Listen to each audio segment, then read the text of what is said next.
Okay, are we recording? Yes. Okay, this is our first cooking video for this channel. So we're still figuring out how to do all the camera and stuff. You can see there's a cat behind me. There's a little dog here as well. There he is, she. Now we're gonna wash our hands since we touched an animal.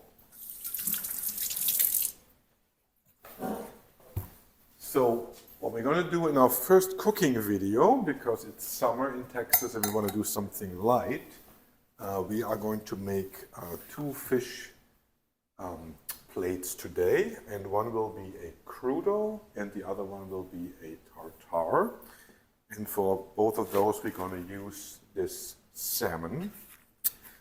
Now what is crudo? Crudo is Italian for raw.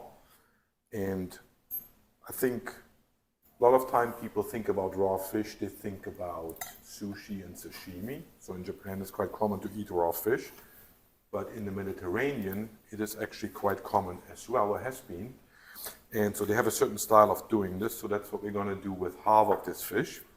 And then with the other half, we're just going to do a tuna tartare, which is similar to a beef tartare. So we're going to talk about how those are going to pan out. Now, how is this different from, let's say, sashimi? In Japanese cooking, sashimi is pretty much we would slice this fish, which is sashimi grade, and serve it. And then, of course, you have other dishes that use raw fish, particularly ceviche. Ceviche uses a lot more of acidity, so here we don't.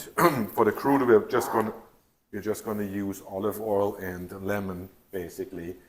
So with that said, it's very important to use a high quality fish because you want to make sure you use something that's fresh and that does not have any contaminants or diseases in there. So this fish here was a frozen sashimi or sushi grade fish that I got as a frozen block earlier today. And I let it thaw in the refrigerator. So that is a high grade salmon. So that's what we're going to use. What we're also going to use for the crudo is olive oil. So we got olive oil here. And with the fish, the same with the olive oil. Since we're using the olive oil for taste, you want to make sure you use a good olive oil. Now, what is a good olive oil? We go in the grocery store, there's 1,000 different olive oils. And, one thing you can do is do some research and, see where these are coming from. This one here is from Italy. It is organic. Because I read an article that said loads of Italian olive oils are like rancid or something. I've heard this, and I think most of us have read this, and I think I read somewhere like 75% or 90% of all the olive oils in the store are supposed to be rancid. Now, how can you make sure it's not? I think one is, of course, to trust your taste. We've tried this brand before. It's good. Tastes very good. One thing to look also for the store. So this has a tin kind of jar, which means it's protected from sunlight. I'm always a bit skeptical of the standard run-of-the-mill olive oil in the store in a glass bottle is exposed to sunlight. What color is that? The olive oil itself. Yeah, oil itself is most likely a greenish color. So we can just have a look here. Yes, it's a yellowish green. You want to taste? It's too bad we're not eating bread. We're not eating bread, but we're going to have this on our fish. So this is a good olive oil, Midget tested now. So that's the olive oil. Now we're also going to use lemon for the crudo, and we'll figure out in a minute how we're going to do this. So we also want to make sure we use a good lemon. So we have standard lemon here. And I also got from the store a Meyer lemon. This one is, interestingly enough, from Australia. Just, they're a little bit more expensive. And the Meyer lemons, of course, they have a very specific flavor and smell. So we're going to use this Meyer lemon for the lemon juice in here. And then I also saw this nice-looking pepper. I think it's called a Dulce Mediterraneo. So it's probably huge. It's huge, but the idea here is we're going to slice this very thinly on the plate with the crudo, so you just have a little bit of a decoration around this. So we're going to use this later as well. We're also going to use salt. So salt is another one of these things. I have a bunch of salts here. So you can of course use any kind of sea salt, coarse sea salt. That's the easy way to do it. If you want to have a little bit more artisan salt, there's a lot of different things you can get in the grocery store while our animals are doing a ruckus here. So you get the simple things like this. This says super salt, and it says a Sicilian sea salt with fresh herbs and garlic. Now, It smells the best. yes, we're going to get that in a minute. So this one is almost a bit too pungent, so that's kind of like a amateur artisan salt. I think it's a bit overpowering. It smells kind of mesquite-y. Does it have mesquite in it? What's in it? I don't think so. I think it just has herbs, and I think it's pretty heavy on the garlic. Now the Midget likes this one here. This is also from the store, and this is a smoked sea salt from Spain. Now this smells, of course, very smoky. So the first whiff you get, you get smoke. Oh, this one has sage. It has garlic, sage, thyme, rosemary, and oregano. Okay, so this is a more herb salt. This is just smoke-based salt. Now, this salt in the store costs about $10 or $11 for a few ounces, so it's a bit expensive. This thing here is probably about $10 for a little bit larger jar. But this smells so It smells good. Now we're doing fish. The question is, do we want to have a smoky flavor with the fish or not? These are salts we brought back from Mallorca in Spain. So we got 2 examples. We had 5 in total with different flavors. Hi to sister. So this one, I believe, is curry flavored.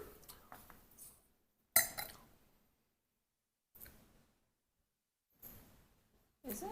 It's a bit hard to tell. It's also, of course, these salts are relatively fine grain, so sometimes it's a bit hard to figure out what the flavor is. And then lastly, we have another one here that's almost empty, that is fennel flavored. So you get a distinct fennel flavor from this one here. Now, these are all good. Now, one thing that is a good alternative to this is if you do have a grocery store that actually sells bulk salt. So with bulk salt, it's usually a lot cheaper than these prepackaged salts. And we have a store here in Texas called Central Market, which is more of an artisan or like a cook's grocery store. So you can get like a bunch of different salts here for relatively little money. So we have one here is a Thai ginger salt. And so we have a little bit of a measure in here, $1.30. We got like some Chihuahua Mexican smoked salt. We got another one here that is a French salt. And this one's 79 cents. And so we have a whole bunch of those. We got, it's good?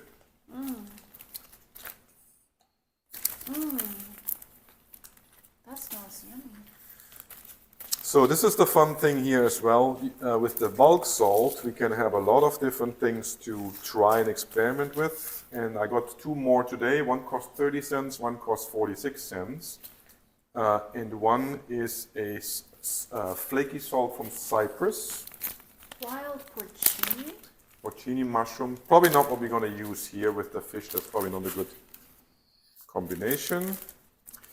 The Chihuahua one is great. The Chihuahua one is great. However, for what we're doing here, we just want to have a good quality salt that is not overpowering, because our flavor is going to come from the herbs. Thai ginger. So the options we have, in my view, are the Thai ginger or one of these unflavored salts, and they're both flake salts. The flakiness, of course, adds a little bit to it as well. So I think a flaky salt would go well with the Crudo. Oh, it's not the apple wood. And we're not going to do apple wood either. We're not going to do any smoked salts here. We're going to do either an herbal salt or a citrusy salt or just a plain flaked sea salt. So What flavors are you putting on the fish? Well, that's what we were just talking about before you distracted. So we're not going to do smoke. So I said we're either going to do Thai ginger I know, or... but the other things, what are the other flavors you're putting on the fish? So the other things that we're going to do on the fish, so for the crudo, we're going to use one herb, which is dill. Of course, dill very common to use with salmon. In Scandinavia, it's used to cure salmon, so that goes really well with the salmon. They use the dill to cure the salmon? Yes. They don't smoke it? No, Scandinavian salmon is cured, not smoked. We're going to cover this maybe in some other episode. How does the dill cure the salmon? Well, the dill doesn't cure the salmon. The curing is done with salt and with some sugar, but dill is part of the process. But again, let's not get carried away with this right now. Bottom line is dill and salmon go well together. So the way we're going to do this, so we're going to take thin slices of this fish and we're going to dress it with olive oil, with this salt, and then with this herb. Unflavored. Unflavored salt. Since you couldn't make a decision, I'll make the decision now. So we're going to use this Malden sea salt, which is flaky, as our salt. We'll put the other ones away. Now what we're also going to do is we're going to use capers. I did make a decision. I said unflavored. Yes, after much prodding. So capers. I also splurged a little bit on the store today. I got these relatively expensive capers. A lot. Or a lot. So they're from Italy. They are in olive oil, which I think is a little bit better than when they're in water. And we have them here. They do taste very, very good. Very good capers.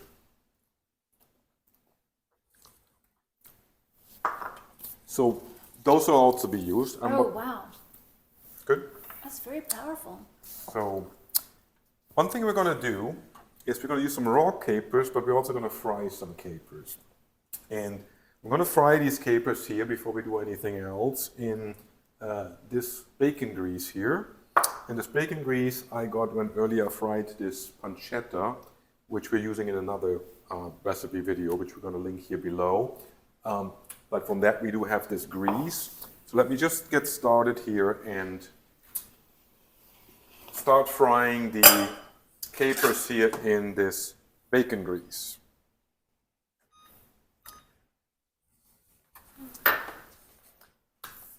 So while this is going on, what we're also going to do, we're going to make a side salad for this. And for the side salad, we're going to use some walnuts. And I'll quickly fry some of these walnuts in the bacon grease as well. So we're first going to do the walnuts, then we're going to do the capers, and then we're going to dress the plate with this. Now, the side salad, what we're going to do is we're going to do the side salad first because the fish preparation will be very quick. So while we get the walnuts going here frying in a while, we are going to prepare a small little salad. And the salad will use these microgreens. So I believe these are broccoli sprout, and arugula sprout and garlic chive sprout. So it's a very nice crisp taste. And the midget is trying to steal the pancetta I here. want to eat them. No, don't. They want me to eat them. They're saying, eat me, eat me. So let me just put these walnuts into the pan here in the bacon grease so they can start getting going. And they just need a few minutes. Yes, we're doing this.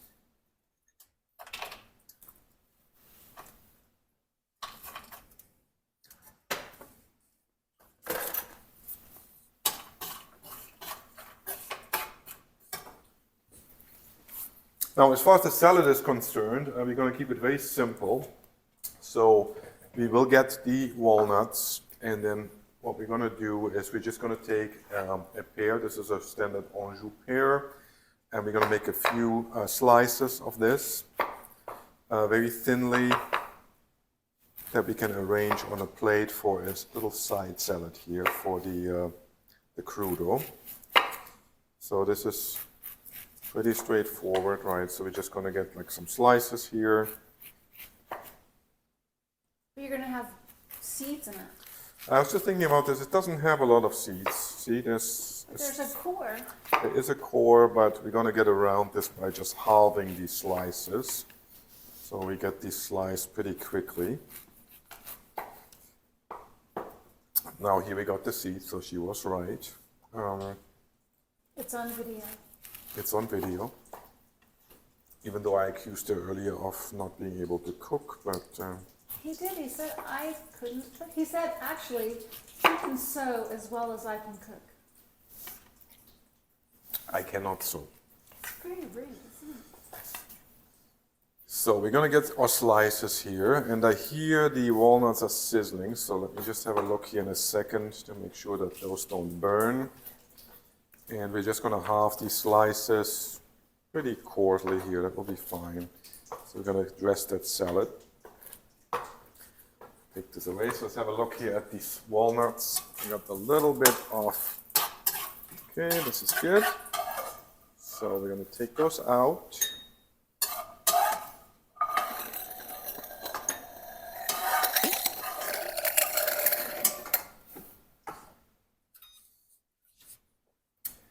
And now while we're continuing with the salad, I'm going to use these capers and I'm going to fry them in that same oil from the pancetta as well. Advantage here also the capers being in oil, so it's easier to fry them. If they were in water, of course, we would get a lot of splatter.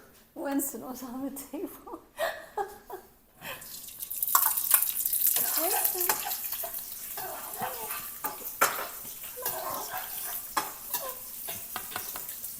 Okay, so we are frying the capers here. And so all what we're going to do here is for the salad, which we're just going to prepare and then set aside, we're just going to take a little bit of these microgreens here. And they're almost like a little bit like hair, right? So you pull them out a little bit here and then create them. Well, not hair, but you can see the, you have to kind of pull them apart a little bit. Oh my, what's cooking now? The capers are cooking and you should be able to smell them, right? They smell delicious. So we're just going to dress this like a little bit like that. We got the microgreens and then we got our pears in here. All right, so just make this a little bit attractive from the plating. We're probably not going to use all the pears here. We can maybe eat a few of those. So Oh, those smell great. that's going to be our salad. I don't remember the capers smelling that good the last time you cooked them. Well, they smell a lot when they are being fried, as we're doing here now. Once they have cooled down, a little bit of that fragrance is gone, as they will be a little bit more crisp. So the raw capers, they will continue to have the smell. So these are the walnuts, just very slightly fried. So we're going to arrange them here on this salad. And this will be just the side salad for our 2 fish dishes today. So we're going to do this and then set this aside. And if you want to try some of these walnuts.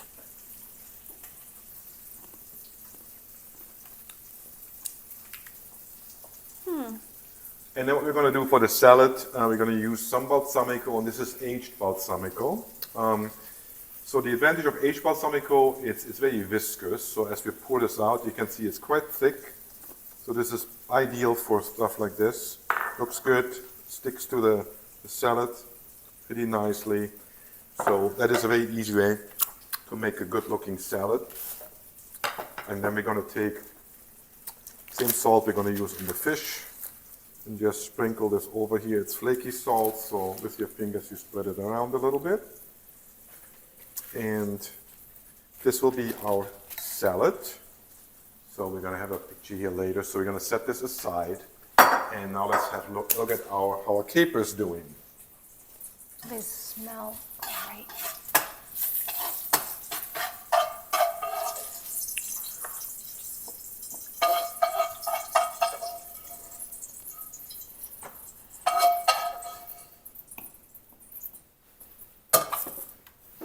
And what are you doing with those?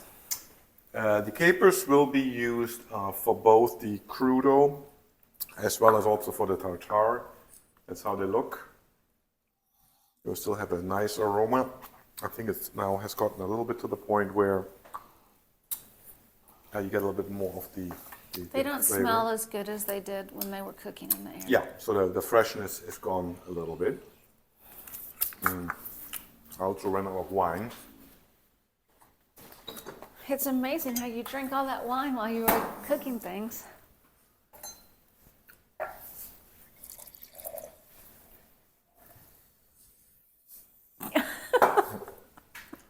Okay.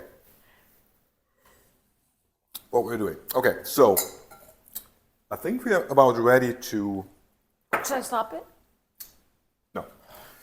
To do the fish. So, again, this is a sashimi grade salmon that we got here. So we're gonna use half of it for a crudo. So what we're gonna do now is to get some nice slices from this salmon.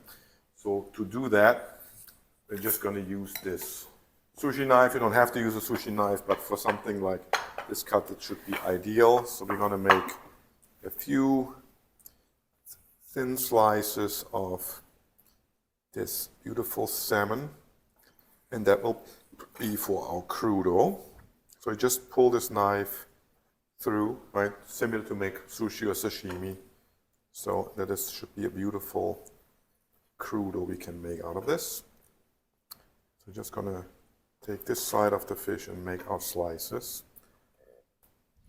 What you can do is, this came straight out of the fridge. One trick that you can use is before you cut it, put it in the freezer for about 20 minutes. Oh. That will get us a little bit more firm for cutting it. We're going to use these pieces here for the tartare. So make sure we get the slices here that are really nice. So this should be now enough for the crudo. And you see, this is beautiful. This is like a sashimi grade or tuna grade slice here. Let's do one more. So this will be for our crudo. Now for the salmon tartare, what we're going to do is we just want to make cubes pretty much. So you see, this part of the fish is a little bit more flaky, so it's ideal for doing this. So we're just going to roughly chop this first, and then we're going to take these individual pieces and try to kind of cube them. So you see, I'm using a Santoko knife for this one, which is much easier than the sushi knife for making the individual slices here, because this is more like a chop we want to do here. So we're going to get our salmon slices here, or salmon cubes, and this will be used to make our salmon tartare. This is almost ready. So as we're doing this, we are going to put this in this bowl here. And then I'll show you what we're going to do with this here in a second. It's like minced salmon. It is like minced salmon. It's a very similar to texture like you would use in beef tartare, the infamous raw beef. Unlike with beef tartare, with the salmon tartare, we're not using egg yolk or any other things to bind. The salmon has a lot of fat in it, and we're going to use a little bit of olive oil, so the binding won't be a problem. Before we do this, let me just clean my knife here. Although, what was the stuff they make in Cologne with the pork? That would be raw minced pork. Yeah, but it has a, what's it called? It's called Met in German. I think I like it better than beef tartare. Yes, I do too. Of course, in America, raw minced pork, I don't think is served, which is a shame, because in Germany... Because it's delicious. It is very delicious. So, before we plate the crudo, let's do a few other things. So, for the tartare, what we're going to do is we're putting a little bit of this cucumber in there, for both for taste and for color. So, again, we're just going to And this is an English cucumber. Yes, they called it in the store a hothouse cucumber. I'm not sure if that is an English cucumber. Yeah, as opposed to an American cucumber, which is kind of shorter and fatter. Okay. So we're just gonna make little dices from this.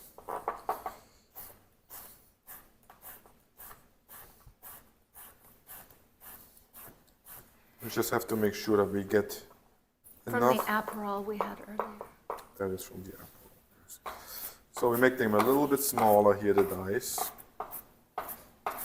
And then we'll have to see how much of this we actually need for the amount of salmon. Okay, so we got nice little pieces here. And this is about enough. So what we're gonna do is we're gonna take this aside. Always like to have a clean working area while cooking, right? So make sure we'll remove this from our cooking area for He now. really does like to have a clean working area.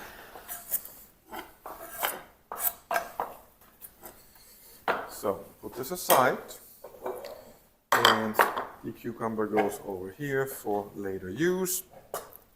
So this is what we're going to make our tartare from. Before we do this, let's have a look at this beautiful pepper. I've washed this earlier, so let's see how thick this actually is. And then we're going to see what we're going to use for this as decoration.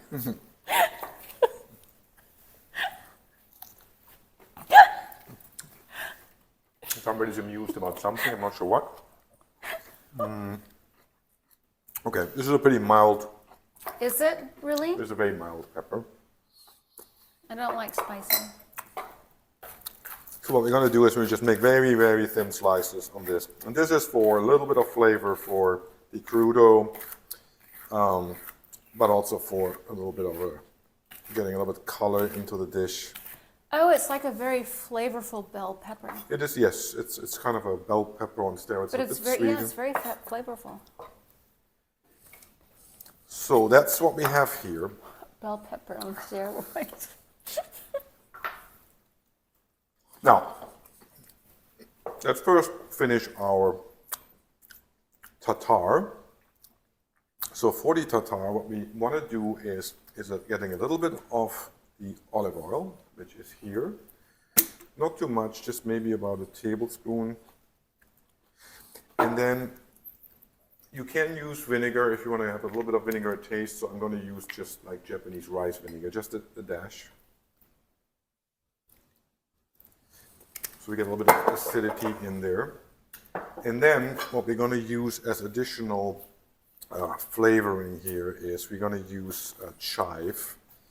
So I know this is a little bit of a waste here. Chive is always a waste. And that chive cost me $2.50, even though there's chive growing in the driveway, but I'm not sure if that is food safe. So we don't need a lot of chive, so we're just gonna take this here and get a little bit that we can put into this. This is why you should grow a little chive in your flower pots. And the chive, of course. The poor chive gave its life. And the chive, when you cut it, you can smell it. It's really good. So what we're going to do, put a little bit of the salt in here. And then what we're going to do is also a little bit of the Meyer lemon. So here's the Meyer lemon. It has a very unique flavor. So we got a little bit of lemon in here. Supple seeds got in there too, but we're not going to get worried too much. Look at the difference between it and a regular. Like, it's very different. So now all we have to do really is, if this was beef tartare, which you usually would make with a beef fillet, you would do a similar technique. You just put an egg yolk in to do some binding.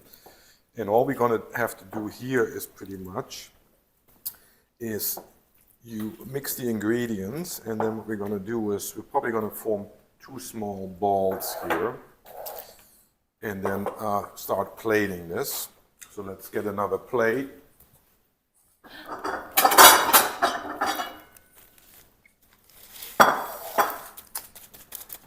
And then I'm going to split this in 2, and then you're going to take this tartare and make it into a little ball, like so. And then we do the second one. also in a little bowl, like so. And I'm going to take this away and clean up a little bit.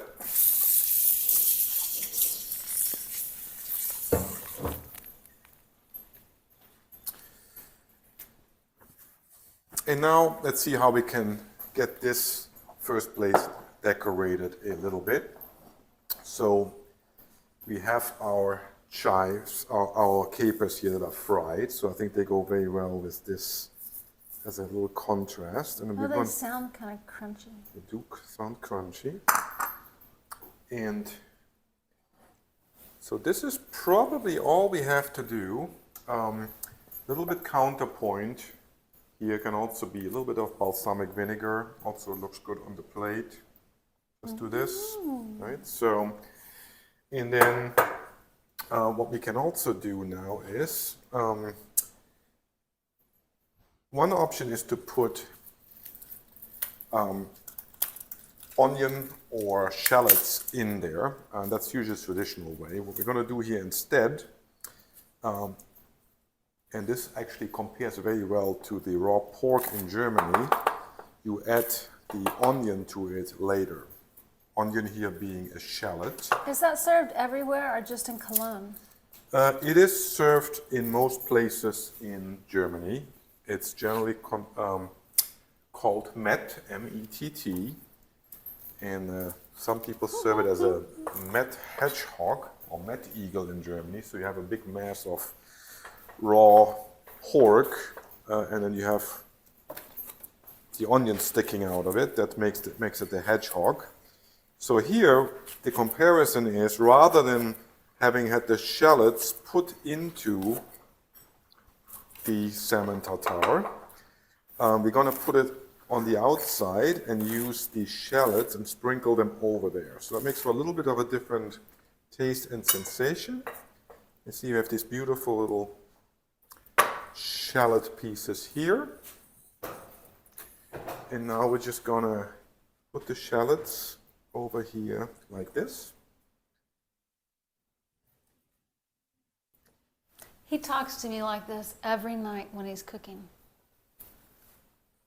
Like what? In a good way or a bad way? No, like explaining what you're doing. And then a little bit of Meyer lemon on top. And this is going to be our salmon tartare. So. And I get to eat it and you don't. And we're going to clean up a little bit again to have a clean working area. So we're going to put this all over here.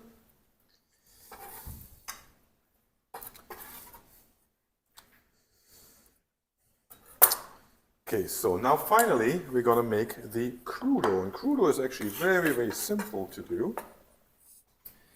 Because all we have to do is pretty much have the fish and then olive oil and lemon juice. Now I have seen original Mediterranean ways where they actually put the olive oil down and then they put the lemon down and then put the fish on top. So that's one way to do it.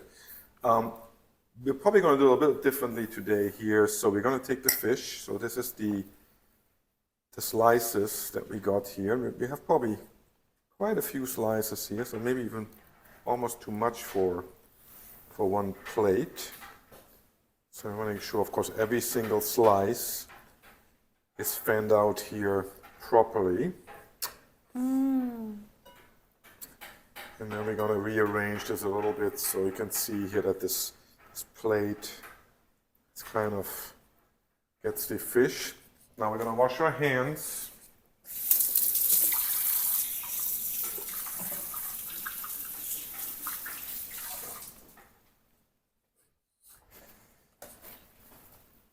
Oh, and the midget made another good point. We got one other thing here for the salmon tartare. A lot of times people put in Dijon mustard into the actual blend, which we don't do here. So for plating, what we're also going to do is we're going to make a little bit of a dollop here of, this is Japanese mustard that can be eaten with this. So we're going to add this to the dish here as well. Now for this, crudo, all we need to do is take a little bit of the olive oil, and with a little bit, I mean a lot. So you really want to make sure you do have oil on there because that's a key thing of the crudo. So we got this, and you can see the oil is now running together. See, it's beautiful. Get the olive oil distributed here. Now we're going to take our Meyer lemon and get the lemon juice on here. That's very key for the crudo as well.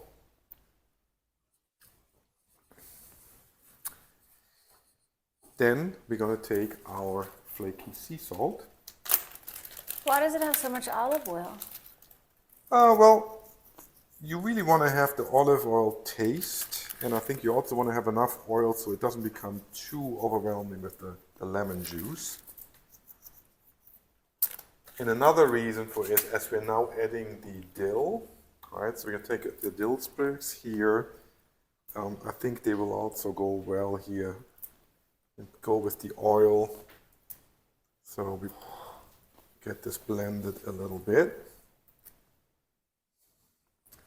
So this is our dill, and you can take, of course, if you love dill, which we do, you put a little bit more. Which, if you didn't know, dill is what cures Scandinavian salmon, according to the giant. Well, no, the dill doesn't cure the salmon. The dill just flavors the cured salmon. The salmon Is that what cured. he said earlier? No, the salmon is cured by salt. Right? Salt, I think, is the only thing you can use to cure things. Now we have here now the fried capers, and what we're also going to do as a contrast, we're going to put some fresh capers from this beautiful glass of capers and put them on here as well. And so you get this beautiful contrast of The $25 capers. I think it's $14. Still very expensive, but I do think these are worth it. And They now are very aromatic. we're going to get, for a little bit of color and decoration, we're going to go and put our, I think it's called Mediterrano Dulce pepper on here. So we got this as well. Or bell pepper on steroids. Bell pepper on steroids. And then we did another thing we got here today, which is not essential, but we got some of these edible flowers here, and especially when you do dinner parties and things like that, always a good thing for potentially making dishes even more pretty. So for here, I think a yellow Oh, they flower are so pretty. would be nice, right? The Midget. And what could do here? A little orange flower on our salad. And let's see what would look good here. So let's do, I think, one yellow and one red. So I think this can just add a little bit here on the extra. So I think here we have it. So we have our 3 dishes, and this is the final one. So this is a more Mediterranean salmon crudo. And then we had, of course, our salmon tartare right here. And then we're going to eat this with this simple salad of microgreens and walnuts and a few pears. Okay, we'll let you know how it tastes. And let us know what you think about all this in the comments below.